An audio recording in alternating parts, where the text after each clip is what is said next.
Olá a todos, bem-vindos a mais uma aula da nossa nona edição do curso sobre uso terapêutico da cannabis sativa. Hoje a gente vai receber a doutora Caroline Maroni. A doutora Caroline é farmacêutica, tem doutorado e mestrado em toxicologia. Ela é professora universitária e consultora técnica na área de cannabis e ela vai falar um pouquinho sobre dosagem, titulação e sobre saúde integrativa. Então eu espero que vocês aproveitem bastante a aula, que vocês gostem do conteúdo. Tenham todos uma ótima semana, a gente se vê na quinta-feira. Boa tarde, boa noite. Muito obrigada pela presença de todos nessa aula.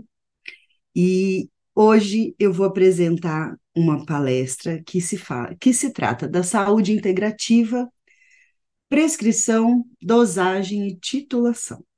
Meu nome é doutora Caroline Maroni Cremonês, eu sou farmacêutica, tenho mestrado e doutorado dentro da área de toxicologia e hoje eu concentro o meu trabalho dentro da consultoria técnico-científica, como docente e como pesquisadora da área da cannabis. Bom, sobre entender como que é feita a prescrição, como que é feito o manejo de dose, a escolha da dose, da forma farmacêutica, a gente precisa relembrar alguns pontos, né, da morfologia da planta. E que a planta, ela é composta de sementes, folhas, flores, caule, raízes, e que todas essas partes, elas podem sim ser utilizadas de forma a atuar em benefício da saúde do ser humano, né, ou dos animais. Entendendo os extratos que cada parte da planta produz, né, a gente vai chegar, né, numa forma farmacêutica ou num tipo de extrato que seja a escolha para o seu paciente. É muito importante entender que os princípios ativos da planta, eles se concentram nas flores, mas ele não está somente ali. Existem preparações como chás e extratos das folhas que também possuem substâncias benéficas para a saúde.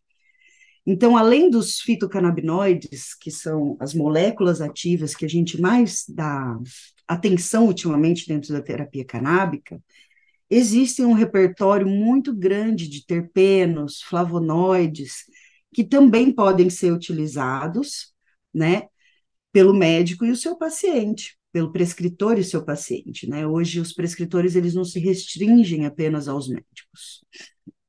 Então, o que a gente tem conhecimento hoje, que além dos 120, 150 fitocannabinoides que a gente tem descoberto, né, tem evidenciado através das pesquisas científicas, nós temos mais uma centena, né, de outras moléculas que vão também atuar em conjunto nessa terapia, né? Hoje existem as apresentações de óleo de cânhamo, né, e do óleo de maconha. O óleo de cânhamo, ele vem da indústria internacional, que é onde existe a regulamentação, e lá a regulamentação, ela me diz que os remédios, as preparações à base de cannabis, elas devem conter menos de 0,2% de THC, né? E o que a gente tem hoje de evidência científica é que esse THC, que a regulamentação proíbe lá no exterior, na verdade, ele é extremamente benéfico para a nossa saúde, né? Então, hoje a gente tem disponível no mercado as preparações nacionais, né, que contém esse repertório completo de moléculas e que atuam em conjunto com o THC, que é excluído no mercado internacional dessas preparações. Entender esses compostos da cannabis e como que a planta funciona, ela é uma parte fundamental quando a gente vai tratar da escolha do remédio, né? Então, vocês me desculpem se eu for repetitiva, acredito que vocês já viram as aulas de sistema endocannabinoide, mecanismo de ação da planta, aplicação clínica, mas nós vamos chover um pouquinho no molhado e vamos relembrar, né, que além desse repertório de fitocannabinoides, a gente tem um repertório de mais de 200 moléculas de terpenos, e os terpenos são os óleos essenciais, é o que dá o aroma para a planta. Mas ele não dá só o aroma, ele faz parte de um repertório farmacológico que vai tratar o seu paciente, né? E além desses terpenos, nós temos inúmeros flavonoides, que são moléculas com alto poder anti-inflamatório, antioxidante, né? Então, todas essas moléculas juntas, quando estando num preparado à base de cannabis, elas se amplificam num efeito que a gente chama de efeito entourage, né? Ou efeito comitiva. Então, o fato da planta conter essas inúmeras moléculas, né, que conferem cheiro, sabor, cor, né, toda aquela característica que a gente observa durante o cultivo da planta, elas não dão só características, elas dão amplitude de efeitos. E eu vou mostrar um pouquinho para vocês sobre isso. Nós temos, né, no nosso organismo um sistema que chama-se sistema endocannabinoide. Então, o nosso sistema endocannabinoide, ele produz moléculas análogas ou extremamente parecidas que possuem a mesma ação desempenhada pelos fitocannabinoides. Mas a gente produz, né? Todos os vertebrados produzem, os animais vertebrados. E aí eu incluo toda a classe de mamíferos, né? Enfim, é um número muito grande de seres vivos que possuem um sistema endocannabinoide. E, em contrapartida, todos esses organismos, eles também respondem às preparações à base de cannabis. Por quê?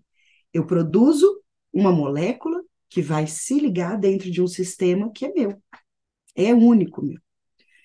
E eu também ofereço as ferramentas, né, terapêuticas que a cannabis me oferece.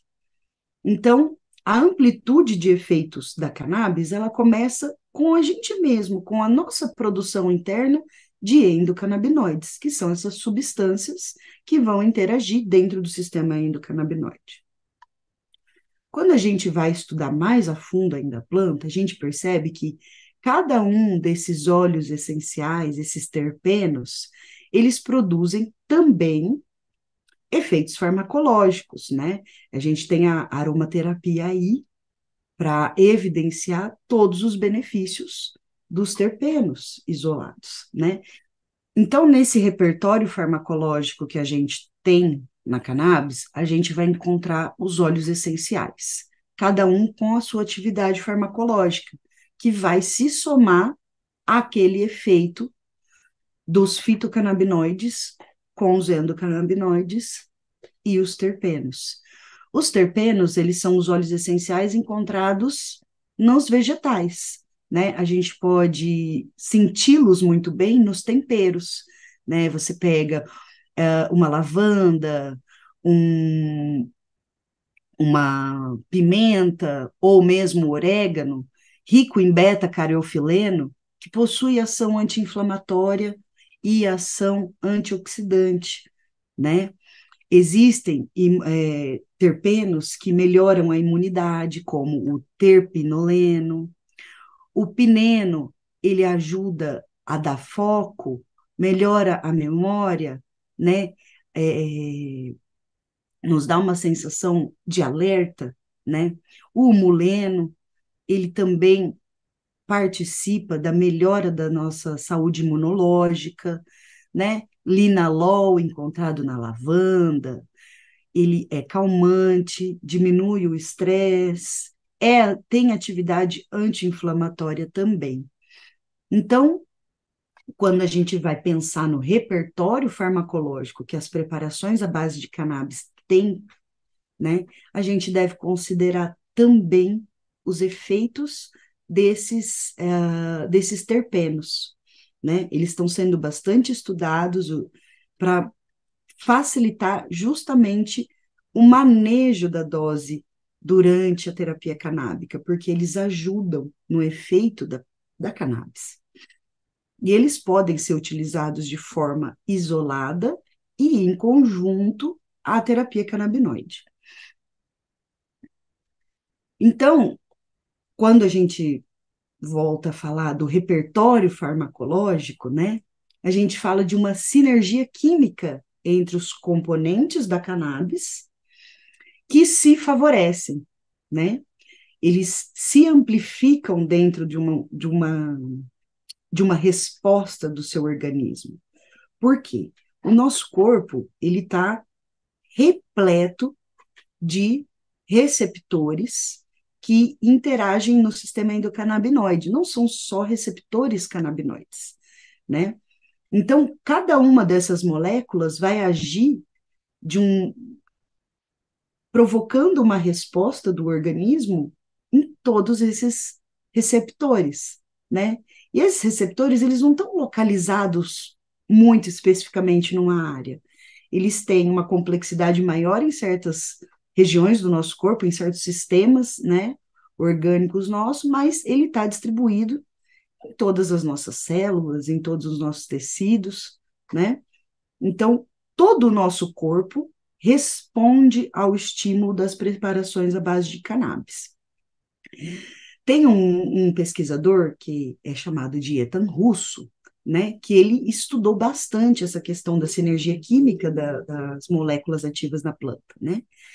E ele evidenciou que esses terpenos, esses óleos essenciais, eles, além de ter o potencial de reduzir efeitos adversos provocados por outras moléculas dentro da preparação, como o THC, eles também diminuem os efeitos adversos e amplificam os efeitos positivos dessa molécula de THC, né? E dentro dos estudos dele, ele percebeu que o mirceno, né, usado em conjunto com as preparações à base de cannabis, ele melhorava o sono de pacientes com dor crônica, né? E que o limoleno, ele aliviava sintomas de ansiedade também. Então, ficou-se estabelecido, né, descoberto, né, descoberto e estudado, né, por esses pesquisadores, que os terpenos, eles possuem papel fundamental no efeito comitiva, que é observado no efeito da cannabis, no efeito farmacológico da cannabis.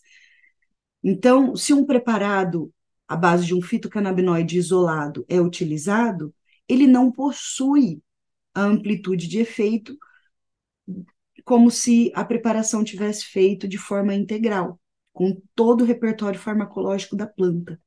Então, a molécula isolada, ela tem, sim, uma atividade farmacológica, ela não vai deixar de ter, tá?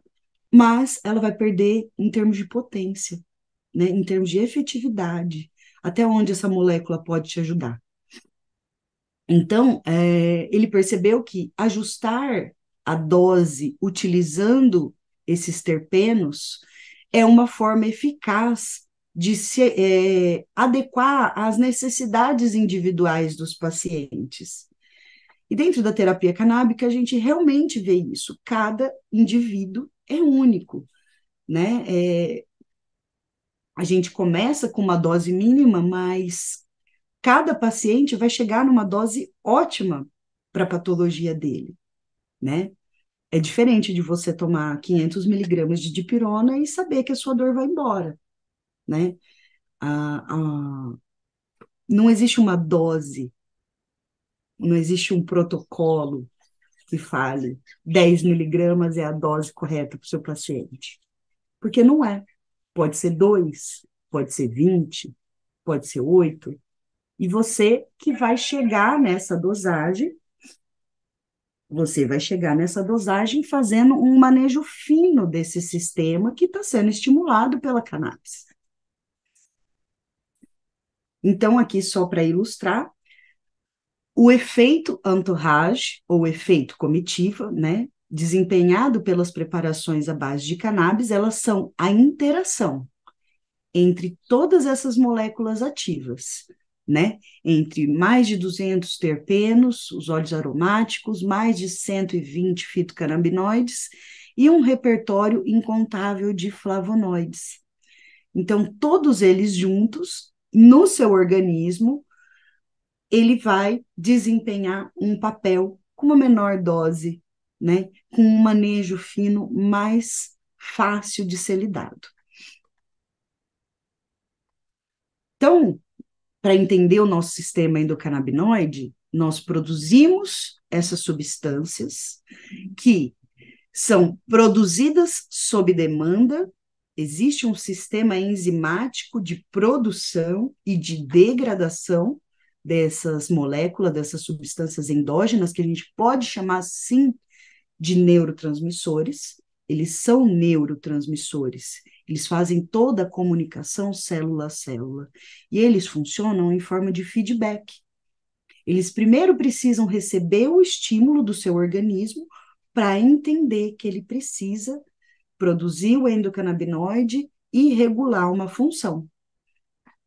E nós temos receptores espalhados por todo o nosso corpo e no nosso sistema nervoso central.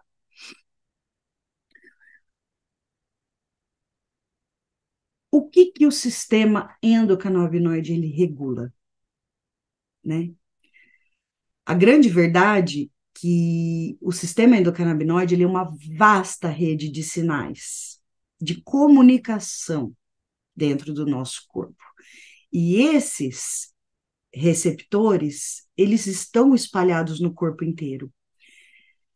Os receptores canabinoides, eles superam em muito o número de receptores no nosso corpo. E eles regulam todas as funções orgânicas. Eles são uma equipe sentinela que auxilia o nosso corpo a se reparar e se manter em equilíbrio. Então, ele é um guarda de trânsito que vê que quando um sinal está muito acelerado, ele vai lá e fala assim, pô, diminui aí a sua velocidade, né? E para isso, para ele diminuir a velocidade desse estímulo, ele produz moléculas que vão regular aquela via de sinalização. Então, ele é um sistema de regulação, equilíbrio e reparo, né? Que produz as suas próprias moléculas para fazer isso, mas que em casos de enfermidades adquiridas, lesões, manifestação de doenças genéticas, esse sistema ele fica desregulado, né? Então, para estimular esses receptores, nós mesmos produzimos essas moléculas, né, para se autorregular. Só que quando a gente perde essa capacidade de autorregulação, essa capacidade de reparo, né, a gente passa a manifestar os sintomas da patologia, né? Esses endocannabinoides, como eu já expliquei para vocês, eles possuem estrutura molecular muito semelhante às moléculas produzidas pela planta da maconha, né? Nós estamos tratando da maconha, mas os fitocannabinoides, eles são produzidos por diversas diversas plantas na natureza, e elas estão sendo descobertas dia após dia, ano após ano, né? Então, todos nós produzimos essas moléculas, não são só as plantas, né? E essa planta, ela é tão ancestral e esse conhecimento é tão antigo que ela é utilizada, existem evidências de utilização da maconha há mais de 10 mil anos pelo homem, né? Os historiadores, antropólogos, o pessoal que estuda a história da cannabis, onde ela surgiu, para que ela era utilizada, nos explica e nos traz um conhecimento de que ela era utilizada como alimento, medicamento, como vestimenta, né? Como parte da rotina do ser humano há mais de 10 mil anos, né? Existem escavações que mostram essas evidências, né? Dentro de sarcófagos, dentro de potes para ser utilizado semente como alimento, né? Então, o homem, ele vem utilizando esse repertório, né, da planta, que não é só um repertório farmacológico, né? Ela tem uma ação muito ampla dentro da evolução do ser humano há muitos anos, né? E ao longo desses 10 mil anos, ela foi sendo melhorada geneticamente de forma natural, né? Então, as cruzas, a, a seleção genética natural hoje nos traz plantas, né, que realmente sanam demandas do ser humano de forma muito eficaz, né? Justamente por causa dessa seleção genética feita ao longo de séculos, né? Então, aqui a gente tem apresentado a distribuição do sistema endocannabinoide, mas é uma distribuição didática, né? Todo o nosso corpo possui, todas as nossas células possuem esses receptores, produzem esses endocannabinoides e vão atuar, né? Mas nós temos regiões do corpo que possuem concentrações maiores desses receptores, né? Então, a gente tem aqui o receptor canabinoide 1, receptor canabinoide 2, né? Onde a gente consegue ver uma concentração maior do receptor canabinoide 1 envolvido na atividade motora, envolvido na fisiologia do pensamento, na coordenação motora, na regulação do apetite, né? Na regulação das memórias de curto prazo. O receptor canabinoide 1, ele também está envolvido nas vias de sinalização da percepção da dor e nas células imunológicas, né? Então, o receptor canabinoide 1, ele está envolvido em inúmeras funções em grandes concentrações.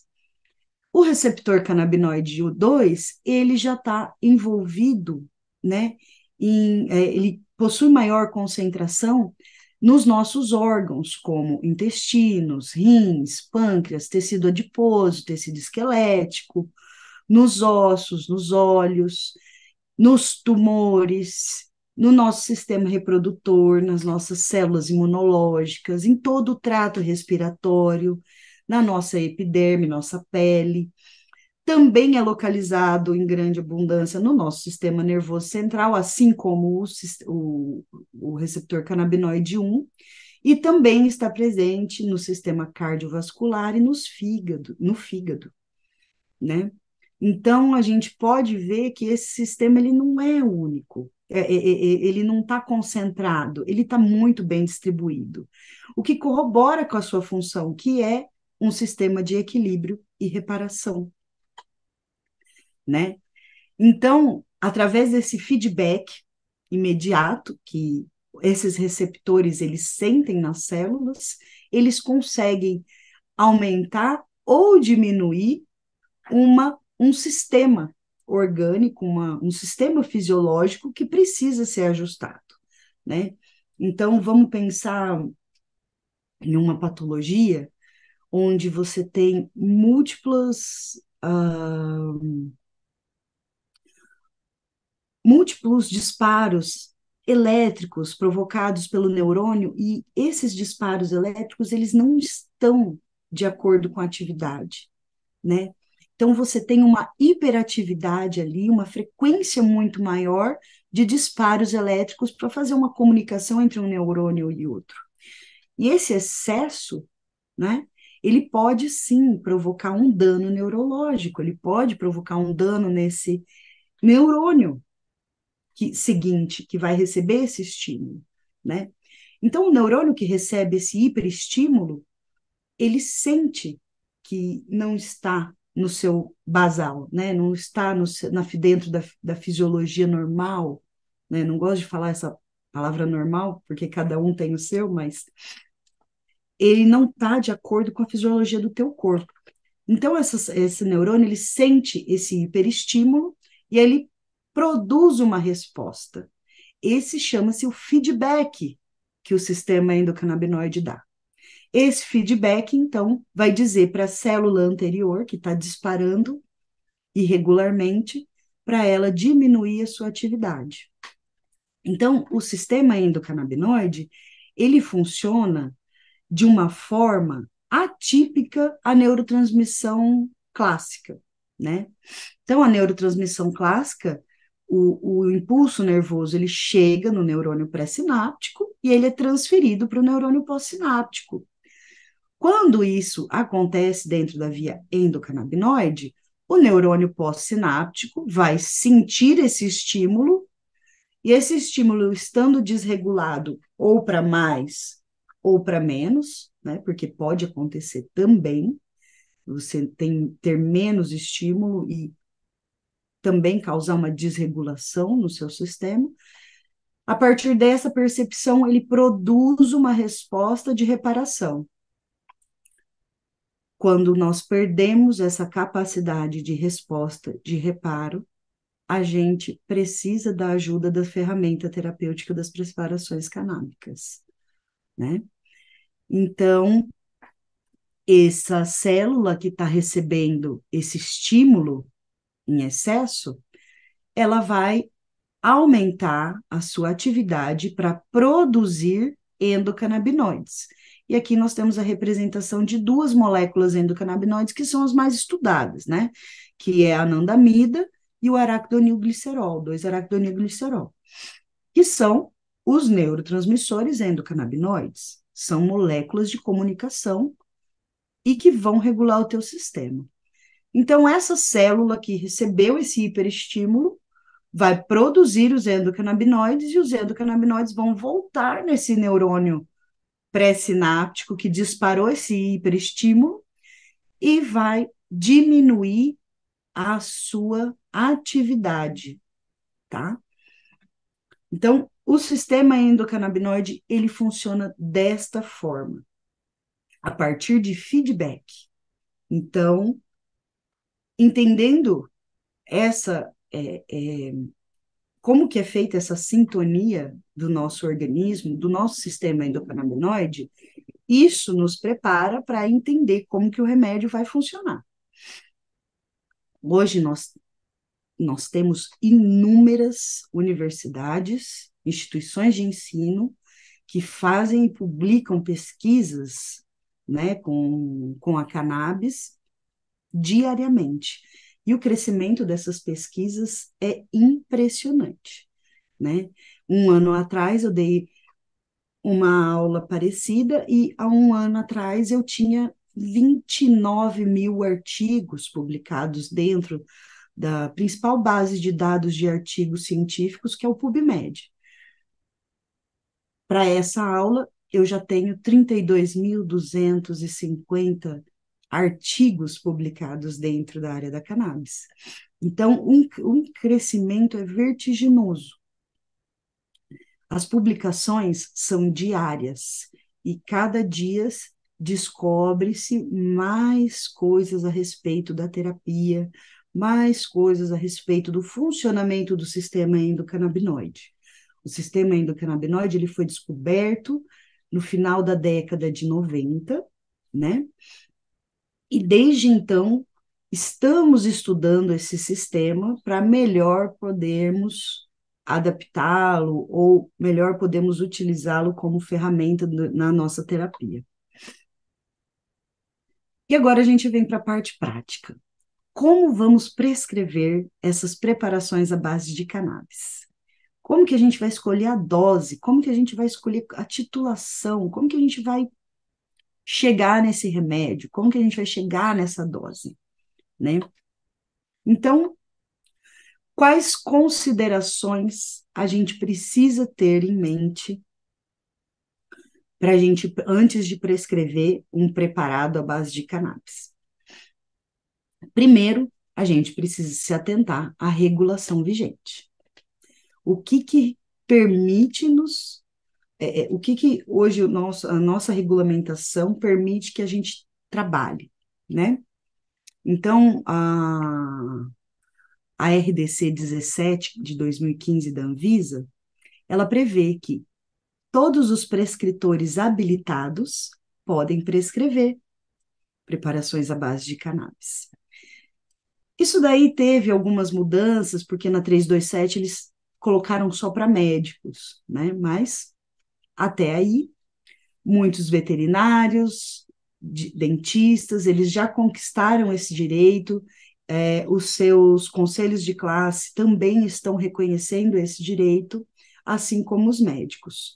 E existem os profissionais os conselhos de classe ainda não bateram o martelo, mas que estão conseguindo, via judicial, estar trabalhando e prescrevendo esses produtos à base de cannabis. E o que eles precisam se atentar é as exigências da Anvisa e da vigilância sanitária, certo? Além disso, a gente precisa, né, na hora de escolher qual preparação canábica que a gente vai oferecer para o nosso paciente, qual que é o estado de saúde do meu paciente? Ele consegue deglutir? Qual o efeito adverso que a gente deve considerar na hora de prescrever a dose? Né? Quais os cuidados que a gente deve ter com a terapia canábica? Qual é a segurança e a toxicidade desses remédios, né? Porque isso é algo que tanto prescritores quanto pacientes buscam, né? Trata-se de um tema, de uma terapia fantástica, extremamente segura, mas, em decorrência da regulamentação vigente, é um tema disruptivo. A gente precisa falar de segurança, precisa falar de toxicidade e precisa entender, né, qual que é a interação dele com a polifarmácia que a gente tem acesso hoje, né? Quando a gente considera o estado de saúde do paciente, eu vou considerar qual a forma farmacêutica e a via de administração que eu vou escolher o meu preparado, porque hoje eu tenho inúmeras formas de preparação. E qual tipo de óleo eu também posso escolher o tipo de preparação que eu vou administrar, vou prescrever para o meu paciente. Então, vamos nos atentar às regulamentações que temos hoje, né? Então, desde 2015, a cannabis, o canabidiol, na verdade, né? Ela foi incluída dentro da Portaria 344, numa lista, né? Que é a lista C1, né? A lista C1, ela exige um tipo de receita, certo?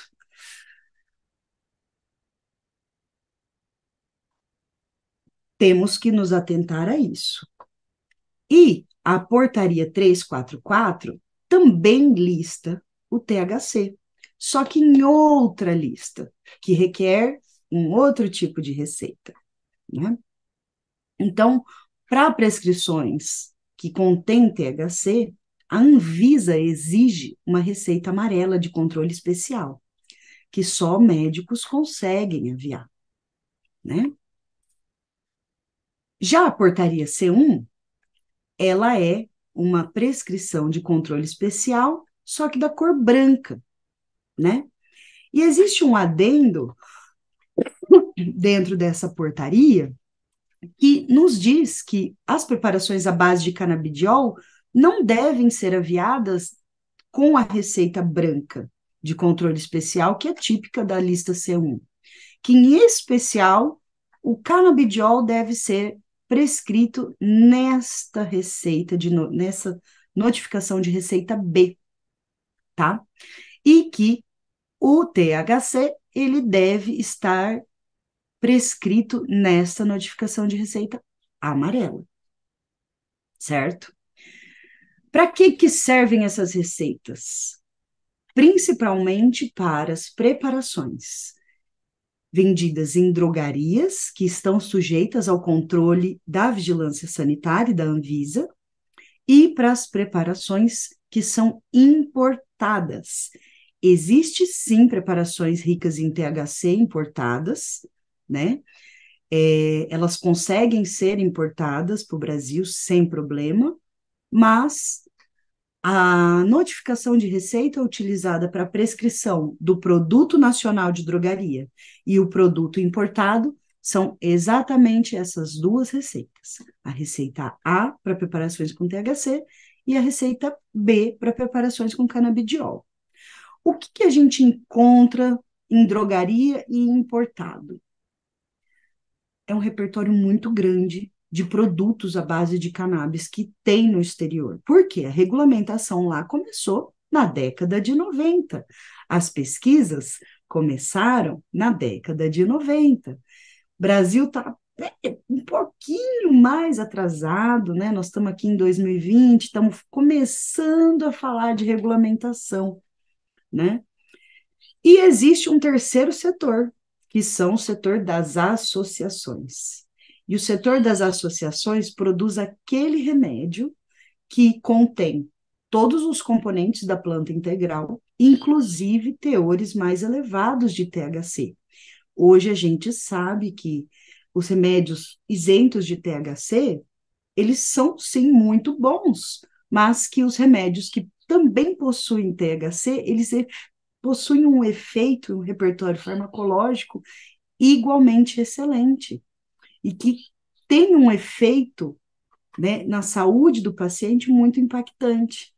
Então, o THC ele foi uma molécula que foi demonizada, né, como causadora de alucinação, queima neurônio, enfim, toda uma publicidade enganosa, né, que fez parte aí do cenário da guerra às drogas, né? Mas essa é um tema para uma aula única e que acredito que vocês já devam ter tido.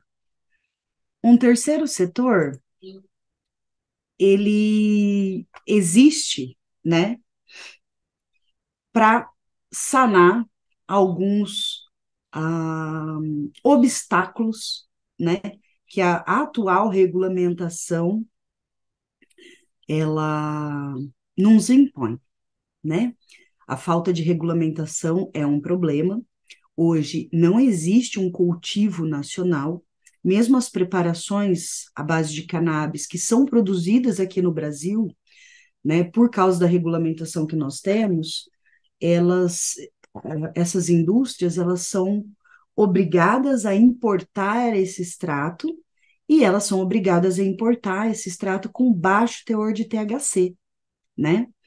Então, a preparação canábica que a gente tem hoje disponível, né, em farmácias, drogarias, elas não possuem uma molécula importantíssima para a terapia canábica, que é a molécula de THC, aquela que está na lista A, que tem a prescrição amarela, sabe? Então, como a gente não tem acesso a essa molécula, e como os preços são exorbitantes, proibitivos para a maioria da nossa população, um terceiro setor se une, né, que é o terceiro setor das associações sem fins lucrativos, né, para produzir esses remédios a baixo custo e com um repertório farmacológico completo, né? Então, hoje as associações são responsáveis por produzir esse produto, né, à base de cannabis, que é um cultivo nacional, é um cultivo muito mais em conta e que produz um remédio de altíssima qualidade e também com baixo custo, né? Dando a oportunidade para a população em geral também fazer uso da terapia canábica, né?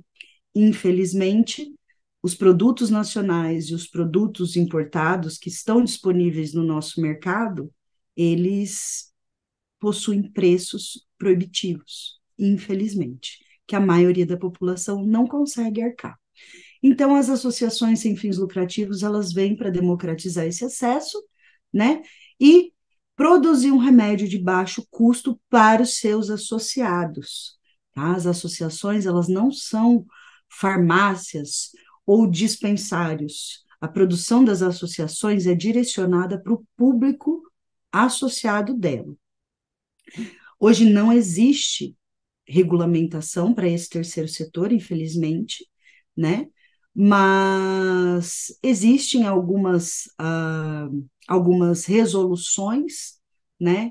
E boas práticas, né? De produção, de dispensação, de fabricação desses remédios, que estão sendo utilizadas até para a gente escrever uma regulamentação para esse terceiro setor.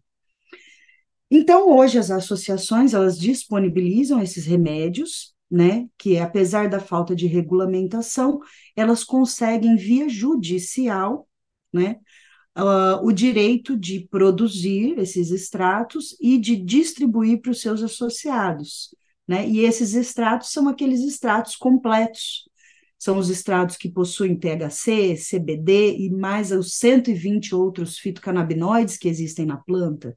A gente fala de THC e CBD porque são duas moléculas extremamente pesquisadas, né, e com seu mecanismo de ação bastante elucidado, né, mas existem inúmeros fitocannabinoides, inúmeras outras moléculas que a gente estudou um pouquinho antes, que fazem parte desse repertório farmacológico. Então, esse remédio especificamente você vai encontrar na associação que você se associar ou procurar para fazer a sua terapia.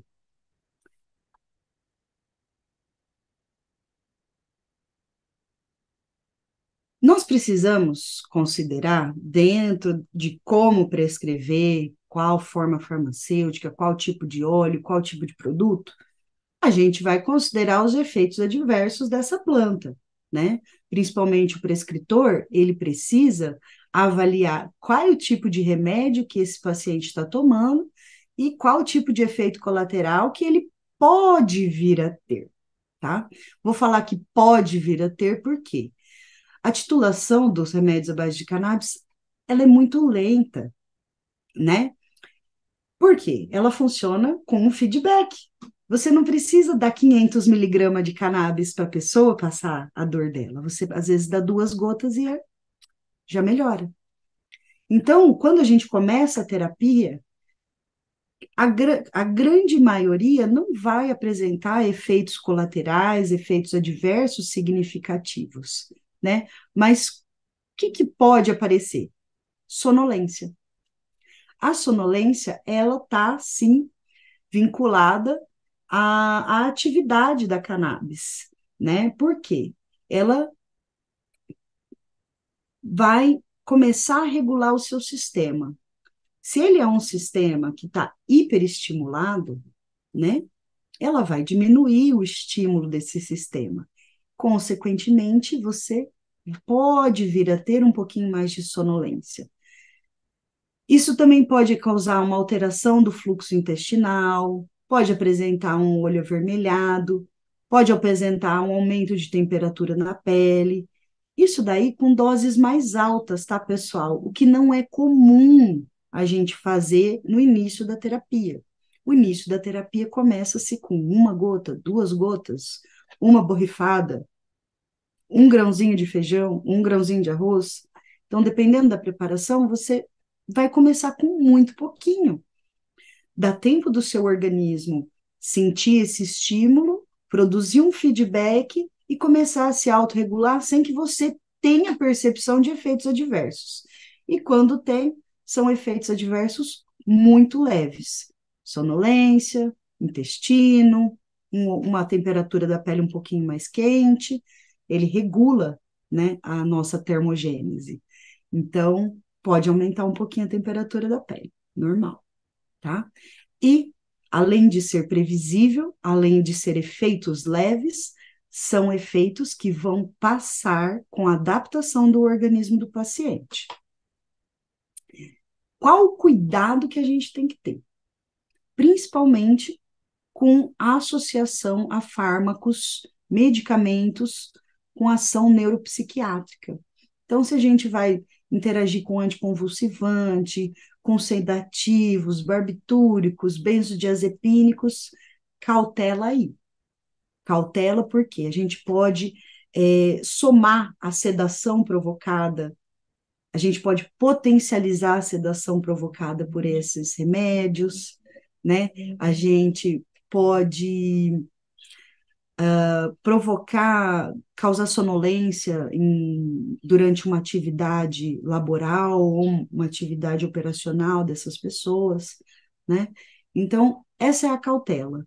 Espaçar um pouco mais quando toma a cannabis e quando toma os remédios neuropsiquiátricos, justamente para você não potencializar efeitos adversos de um com o outro, tá? Mas não é uma contraindicação. Não existe contraindicação para cannabis, né? Qualquer idade, qualquer período, condição de vida pode utilizar a cannabis, né? Existem, sim, alguns grupos de pacientes onde a cautela é muito grande.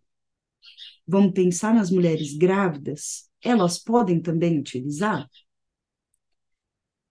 A ciência me diz que sim, mas não existem grandes pesquisas com mulheres grávidas. A gente não vai dar um remédio que está sendo estudado, e aí eu estou falando da parte de produção de ciência, né? Dentro da universidade, são difíceis os grupos que trabalham com pacientes grávidas. Por quê? Existe um risco inerente de se trabalhar com uma mulher grávida, de se produzir dados científicos com mulheres grávidas, porque existe um risco de você estar administrando algo ou deixando de administrar algo para o bebê dessa paciente, né? Mas não é um impedimento, né? Existem relatos, né? Relatos de caso onde mulheres grávidas foram sim tratadas com preparados à base de cannabis, tanto para elas quanto para os seus bebês, né? Eu vi um caso bastante interessante de um bebê que tinha um tumor durante a sua gestação, né? E que essa mulher, ela usou preparados concentradíssimos à base de cannabis para tratar o bebê antes do nascimento, para ela e para o bebê, né? E que teve um excelente resultado, foi publicado em jornal e tudo mais. Então, sim, qualquer idade, período ou condição de vida pode utilizar com bastante cautela, com bastante responsabilidade para os grupos de risco, tá? Então, isso é um dever do prescritor, levar em consideração todos esses pontos. E vou falar também, além do efeito adverso, né, das contraindicações, nós vamos falar da segurança da cannabis. Hoje não existe dados de mortes provocadas pela cannabis. E o que se calcula a partir de dados matemáticos, tá? É que um paciente, para ele ter uma overdose causada pela cannabis, a planta inteira, tá? Não estamos falando de componentes isolados da cannabis, que é ainda mais difícil de se chegar num número, mas existem, tá? Também matemático, tá? Você precisa ingerir 680 quilogramas de planta em 15 minutos para ter uma overdose provocada pela cannabis, provocada pelos efeitos da cannabis. Então, quando a gente vê um número exorbitante desse, a única coisa como professora que eu consigo pensar é que essa pessoa ela vai morrer de indigestão antes de morrer pelo efeito, né, desse excesso de cannabis. Então, esse é o volume que você precisaria estar consumindo para você ter uma overdose de cannabis, né? O livro que eu utilizei de referência é um livro do David Shamender, e é chamado Weed, né? Você pode encontrar ele na internet, tem dados também no PubMed, que você pode encontrar dados de dose letal, né? Mas, novamente, são dados experimentais, são dados com moléculas isoladas e são dados, né, que são utilizados, calculados em base da morte de animais, porque não existe relato da morte de humanos causado por cannabis. É diferente de outras drogas legais e ilegais que a gente tem, né? O álcool, ele pode causar morte, não por causa dos acidentes de trânsito, mas porque ele pode causar uma depressão respiratória, pode levar o paciente a coma, né? A morfina, barbitúricos, benzodiazepínicos, que são classes de medicamentos controlados também, né? São os tarja pretas, e essas medicações, elas sim, elas provocam depressão respiratória, coma, morte, convulsão. Então, existe sim um dano causado por essas moléculas, coisa que não acontece quando se usa a planta, né? A planta, ela é extremamente segura. Quando que vamos ter um efeito tóxico? Com comestíveis, balinha de THC, cookie com THC, bolo com muita maconha, brigadeironha. Então, todas aquelas preparações comestíveis que o pessoal coloca muita planta para dar um barato, né? Eles podem causar sintomas de alto consumo de THC. E esses sintomas são sintomas ansiosos, são sintomas de taquicardia, arritmia cardíaca, náusea, pode causar vômito. Essa ansiedade em excesso, né, ela se torna uma agitação, ela pode evoluir para uma paranoia, ela pode evoluir para uma alucinação de fato.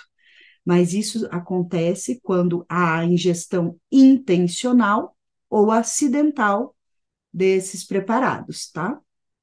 Mas isso acontece principalmente pela via oral dos comestíveis, tá?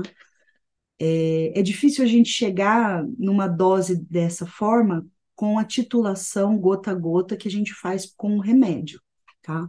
A não ser que seja um uso intencional e para causar dano, né? As vias de administração que a gente vai considerar, né?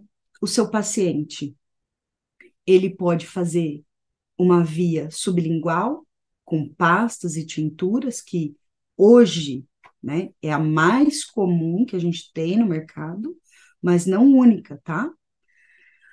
Aplicação tópica, por meio de pomadas, balmes, cremes, géis.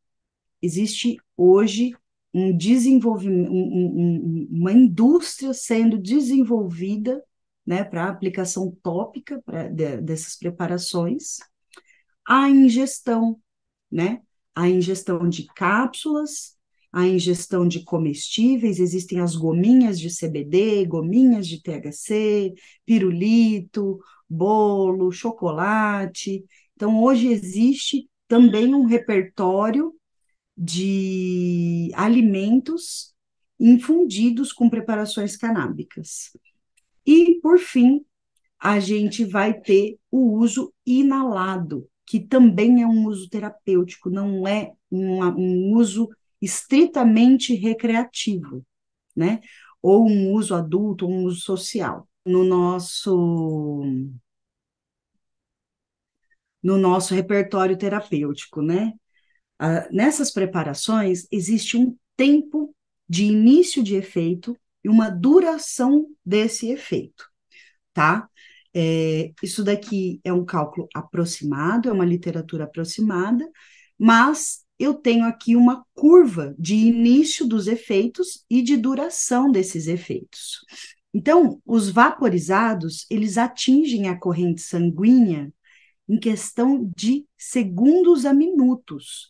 Você já tem o pico de atividade farmacológica quando você usa um preparado vaporizado, né? E aí usa-se a planta seca, usam-se extratos concentrados, né? Então, esse início de efeito, ele deve ser considerado para crises, né? Crises de dor, crises de pânico. O vaporizado, ele vai muito bem, né?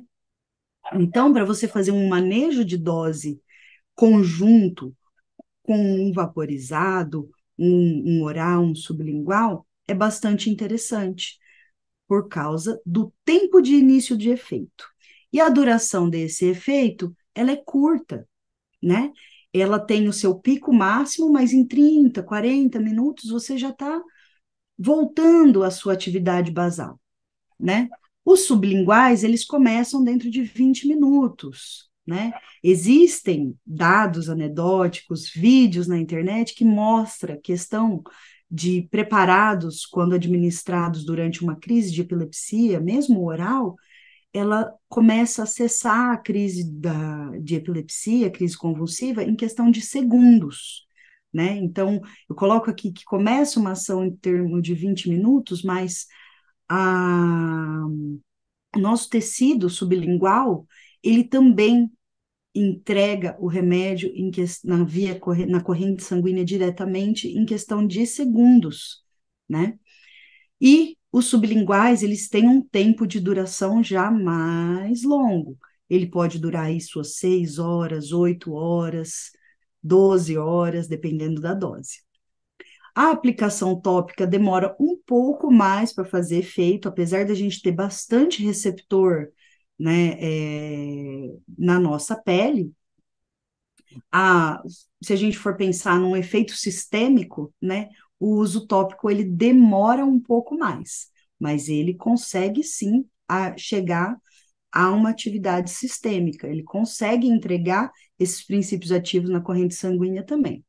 E o oral, ele também demora de 20 minutos até 2 horas, dependendo do trato digestório de cada paciente. Então, dependendo da condição de saúde do seu paciente, você vai ter que escolher dentro desse repertório qual a via farmacêutica, né? Qual a forma farmacêutica, qual a via de administração é mais apropriada para o teu paciente.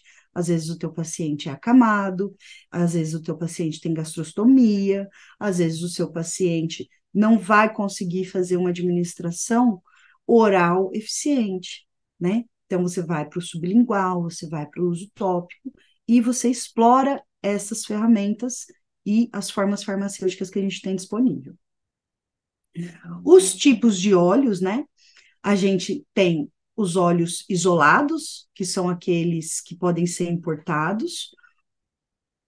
Já o pó-isolado, né? O princípio ativo isolado, seja o CBD, seja o THC ou outro fitocannabinoide.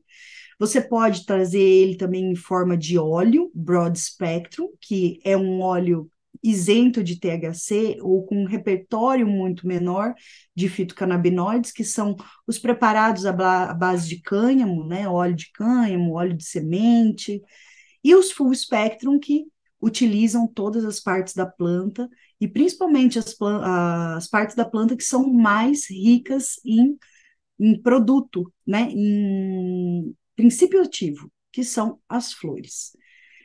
In natura, a gente também pode utilizar, e aí a gente vai usar as flores e os concentrados dessas flores, né?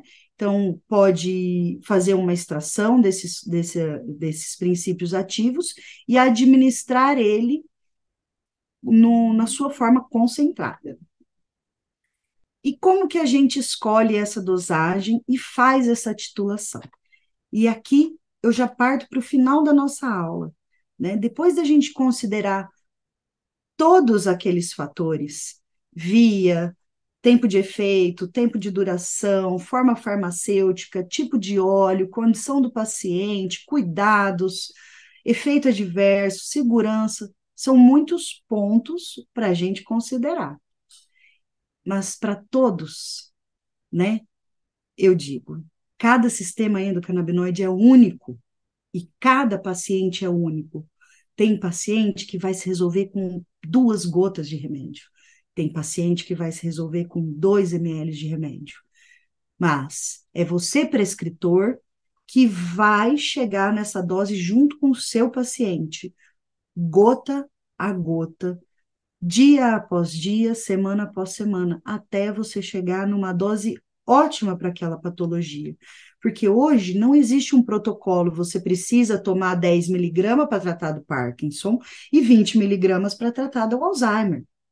Isso não existe, tá? Então, cada paciente, dentro das suas particularidades, suas condições de saúde, ele vai ter um sistema endocannabinoide que vai precisar ser modulado de forma personalizada. Então, independente da forma farmacêutica que você escolher para o seu paciente, você ainda assim vai precisar titular essa dose. E como que a gente começa, né? A gente escolhe o nosso repertório, né? A gente escolhe o nosso remédio que vai ser administrado, que vai ser prescrito, né? A gente avalia o repertório de concentrações, de tipos de óleo. Depois que a gente escolheu, a gente vai iniciar com a menor dose possível. 1 gota, 2 gotas, né? É gota a gota que a gente vai titular essa dose, dia após dia, ou a cada 2 dias, ou a cada 3 dias. A gente vai e aumenta 1 gota, 2 gotas do remédio. Por quê? É um sistema de feedback. Você precisa dar um tempo para o seu organismo provocar uma resposta. Você está oferecendo para esse organismo ferramentas para ele trabalhar num sistema que ele possui, mas que ele não é autônomo, né? Ele não possui suficiente. Então, você vai lá e suplementa de fitocannabinoide um sistema seu. Esse sistema vai receber esses fitocannabinoides e vai provocar uma resposta para o organismo. Então, essa titulação lenta, gota a gota, ela é necessária para a gente entender como que o organismo do nosso paciente vai responder a esse estímulo. E qual é a velocidade que eu devo aumentar essas gotas? Isso é muito particular mesmo, e de cada paciente. Se você tem um paciente que está com a saúde extremamente debilitada, ou que está passando por crises gravíssimas de dor, você sim deve considerar uma velocidade de titulação um pouco mais rápida. Mas se o seu paciente, apesar de todas as patologias que ele apresenta, ele for um paciente que tem uma estabilidade, né, dentro do quadro clínico dele, você pode aguardar 2 dias, 3 dias antes de subir a dose. Então, essa velocidade de titulação é algo muito particular do prescritor, do paciente que ele está recebendo. Então, é uma avaliação do prescritor, como que ele vai chegar nessa titulação ótima, nessa dose própria para o seu paciente, certo? E assim, eu encerro a nossa aula, eu deixo o meu contato, deixo o contato do nosso Instagram, deixo o contato de telefone e o meu e-mail. Qualquer dúvida, vocês podem entrar em contato com a minha equipe, que a gente vai estar respondendo a todos via Instagram, via e-mail ou via WhatsApp. Eu agradeço a organização desse curso maravilhoso, a professora Eliana, a professora Gabi e toda a equipe, né, da Move Rican, da Unifesp, que fizeram esse convite, né, e que me deram essa oportunidade de estar aqui falando com vocês. Muito obrigada a todas e até a próxima.